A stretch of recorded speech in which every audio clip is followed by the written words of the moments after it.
Let's start with a hidden truth. Your life is not as free as you think. Unseen forces from your past are quietly shaping your every choice. You sense it sometimes, in moments of self-sabotage, unexplained anger, or numbing emptiness. Something in you is pulling the strings from the shadows. That hidden puppeteer is your unhealed trauma, and most people have no idea it's even there. Trauma isn't reserved for war veterans or abuse survivors. It's far more common, subtle, and insidious. It lives in unmet emotional needs, silent disappointments, and the lonely nights of your childhood. Trauma is any deep wound left unhealed, and the word itself literally means wound. As Dr. Gabor Mate puts it, trauma is not what happens to you. It's what happens inside you as a result of what happens to you. It's the scar on your soul that forms when your basic needs for love and safety were not met.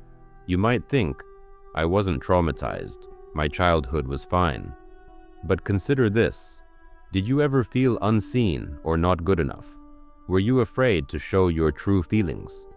Those seemingly ordinary experiences can cut just as deep as obvious abuse. Small traumas are still traumas. Look carefully at your life now. How many times have you done the right thing only to feel empty or anxious anyway? How often do you keep people at arm's length, even when you crave connection?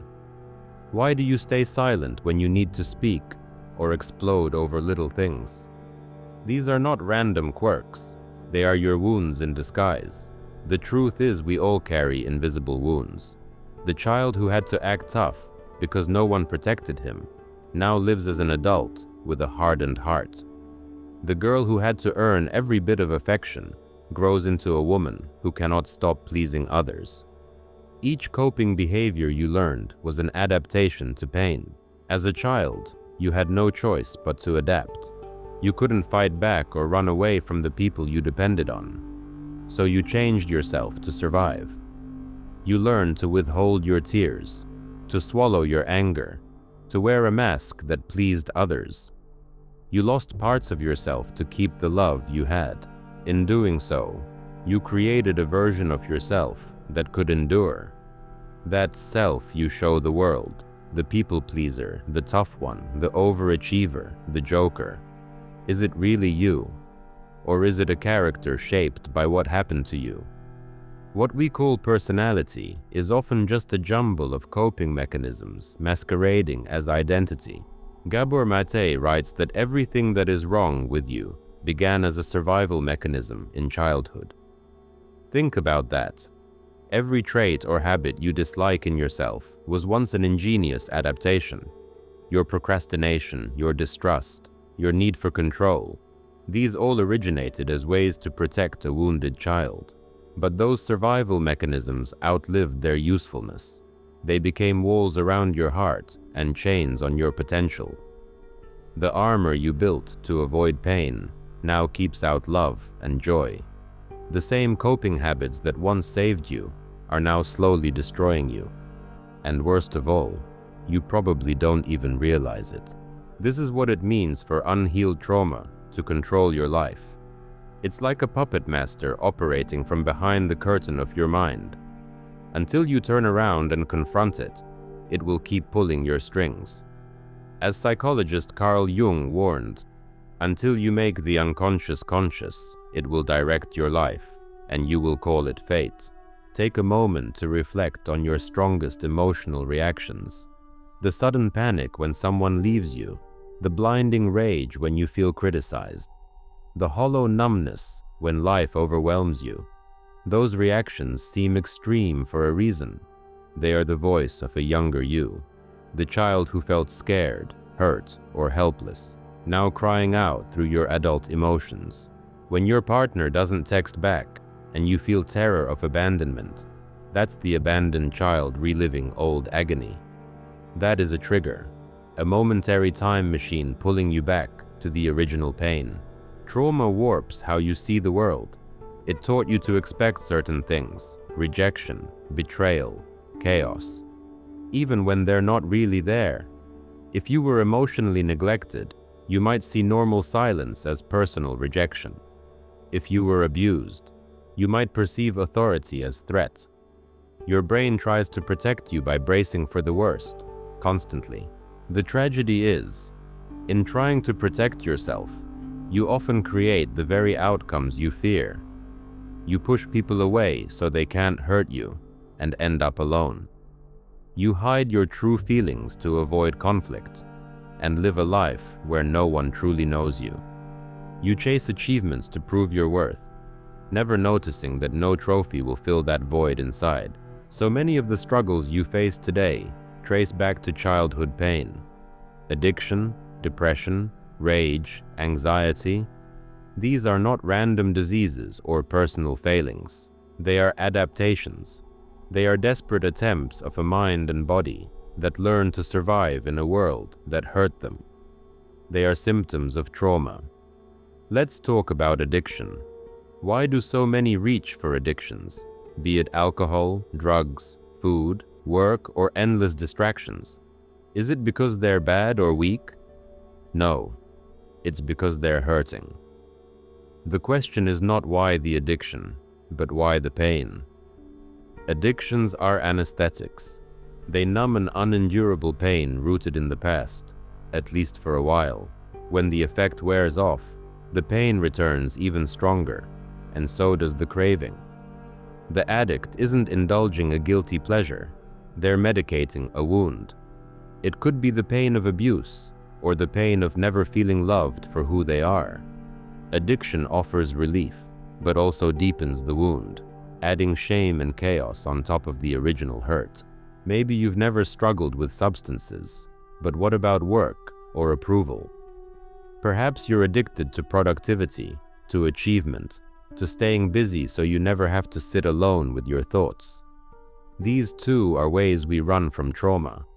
We fill every silence and dull every ache with something, anything, so we don't have to face the emptiness inside. What about depression? You might think of it as just a chemical imbalance, but often, depression is a response to trauma, a form of giving up when fight or flight wasn't possible. When a child endures relentless disappointment or abuse, eventually the psyche shuts down to survive. Depression is the emotional numbing that happens when hope is lost too often. The depressed mind has learned, no one will help me, nothing I do matters. So it creates a protective cocoon of apathy. If you expect nothing, you can't be hurt, right? But that numbness steals your life. You're not really living, you're just avoiding pain by feeling nothing at all. And then there's rage. If you find yourself exploding at minor inconveniences or loved ones, ask why. Anger often masks deeper pain. It's easier to lash out than to admit you're hurt or afraid. Many people who were powerless as children carry a well of repressed rage. It leaks out over trivial events, a traffic jam, a minor mess, unleashing old emotions that have nothing to do with the present moment. An angry outburst is never really about just one little thing. It's about the pile of old straw that has been building for years. The person yelling is that wounded child, finally screaming through a grown-up's mouth. They are desperate to be heard, to not be powerless again. But uncontrolled anger only ends up hurting others and breeding more guilt and isolation. Do you feel an obsessive need to take care of others? Do you base your worth on being needed, or panic at the thought of being alone? These patterns often stem from early trauma too. A child who had to earn love by caretaking a volatile parent grows into an adult who can't stop trying to fix or save others. Or maybe you become clingy in relationships because deep down, you're terrified of abandonment. If you were emotionally abandoned as a child, that fear now governs your adult bonds. You might settle for unhealthy partners just to avoid being alone, or you smother loved ones out of fear they'll leave. In trying so hard not to be abandoned again, you can end up suffocating the very love you need. Every one of these patterns, addiction, depression, rage, people-pleasing, unhealthy relationships, is rooted in some wound. some need that was not met, some hurt that was never soothed. It's not because you were born flawed or because you just have issues. It's because you were wounded, and the hurt child inside you is still trying to get its needs met the only way it knows how. Recognizing this truth is the first step toward healing. As long as you believe you're just broken, or that life is nothing but pain, you remain a helpless victim of the past. But when you see that your behaviors today make perfect sense as adaptations to yesterday's trauma, something shifts. You realize you are not broken, you are wounded, and wounds can heal. Healing starts with awareness. Turn inward and face what you've been running from. Identify the source of that inner voice whispering, "I'm not enough," or "I'll be hurt if I get too close." Trace your anger, despair, and anxiety back to their roots, to the first time you felt that pain. Shine a light on the puppet master behind the curtain. This requires radical honesty with yourself. You might discover painful truths. That part of you is still grieving a parent's neglect, still angry at being unheard, still scared because you never felt safe. These realizations are not comfortable. They will probably bring tears, but those tears mark the beginning of release. Feeling that old pain is how you begin to loosen its grip on your life. Remember, you did not choose your wounds. What happened to you was not your fault. The abuse, the neglect, the rejection. You did not cause these, and you did not deserve them. As a child, you couldn't change your reality. You did what you had to do to survive. There's no blame in that, only compassion for the child you were. Now it becomes your responsibility to heal. As Mate reminds us, we may not be responsible for the world that created our minds, but we can take responsibility for the mind with which we create our world. You are no longer that helpless child, even if part of you still feels that way. You have the power and the duty to yourself to take the reins back from trauma. What does healing look like? It means learning to give yourself what you never received, reparenting your inner child with love and patience. When overwhelming sadness rises, instead of running, you hold it gently and say, "It's okay to feel this. I'm here for you." When anger surges, you see the hurt beneath it and respond with understanding instead of shame. Healing also means setting boundaries where you never had them. No more abandoning yourself to please others. No more accepting the hurtful treatment you once did. You stand up and say, "This time, I protect myself." Each time you assert a boundary or speak your truth, you show that wounded part of you that things are different now, that you will not let it be harmed again. Healing often requires help from others. Trauma happened in relationship, and it can be healed in relationship, with a therapist, a support group, or a trusted friend who offers a safe space. You don't have to face the darkness alone. As you do this work, something amazing happens. You start to change your story. The trauma that once defined you becomes just one part of you, a part you are tending to and learning from. The behaviors that once controlled you become patterns you can observe and reshape. Bit by bit, you reclaim the power that your past had stolen. The invisible puppet strings begin to loosen. The ghost from your past loses its grip because you finally turn to face it. And you see it clearly now. Just a hurt child who needs love. Not a monster, not a curse.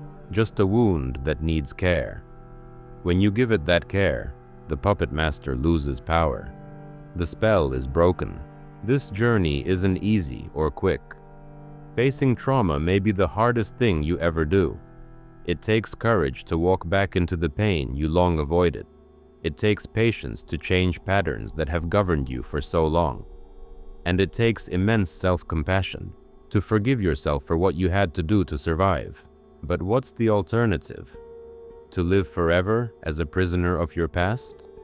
To let the child you were continue to run the adult you are now? No. You deserve better.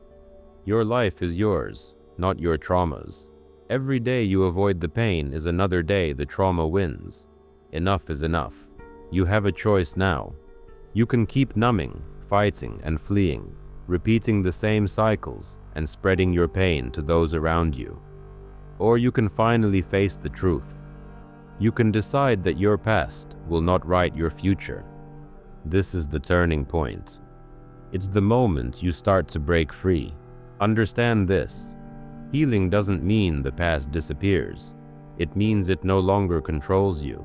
The memories remain, but now they are just that, memories. They no longer dictate your reactions or your self-worth. You remember what happened, but it feels distant, like a story you read about someone else instead of a wound that still bleeds. When trauma no longer runs your life, something remarkable happens. You discover who you really are, not the scared child, not the angry teenager, not the people pleaser or workaholic or victim. The real you has been waiting beneath the pain, ready to feel joy, love, and purpose once the weight of the past is lifted. Imagine waking up one day and realizing that you feel calm. That constant dread, that relentless self-criticism, that tightness in your chest, gone. In their place is a quiet confidence that you can face whatever comes. Because you have faced the worst that was inside you, and you survived. You healed. That is freedom. That is getting your life back. Each step toward healing rewrites the story your trauma told you. The lie "I'm not enough" is replaced by a new truth. You always were enough. You were just made to believe otherwise. The lie "the world is only pain" is replaced by experiences of safety and love. Gradually, the narrative shifts from "I am broken" to "I am becoming whole." And with this new story comes new power. The coping habits that once ran your life become tools you can now control. Your sensitivity, once only pain, becomes a source of empathy and strength. Your anger, once destructive, becomes fuel for healthy boundaries and fighting for what's right. The energy trauma trapped in dysfunction is finally freed for your authentic life. By healing, you not only reclaim your life, you also break the chain for future generations. You stop the cycle. You won't unknowingly inflict the same wounds on your children, your friends, or anyone else, because now you are aware.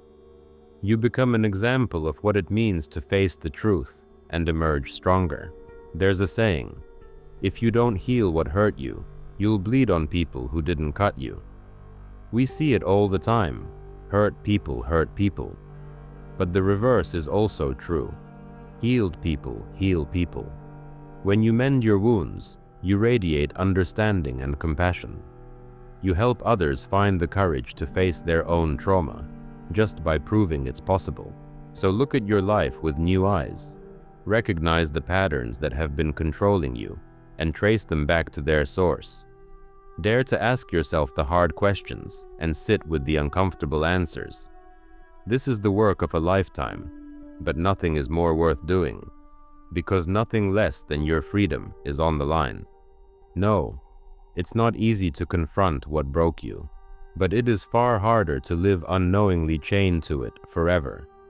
Remember, you have a strength in you that was forged in the fire that burned you. You survived the worst already. Now use that strength to break the chains.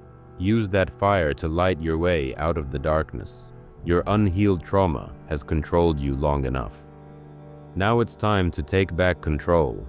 Time to feel, to confront, and to heal. This journey from darkness to light will remake you. It will hurt, but inside that pain is meaning, growth, and at last, release. By facing your trauma, you reclaim your life, and that is the freedom you've been searching for.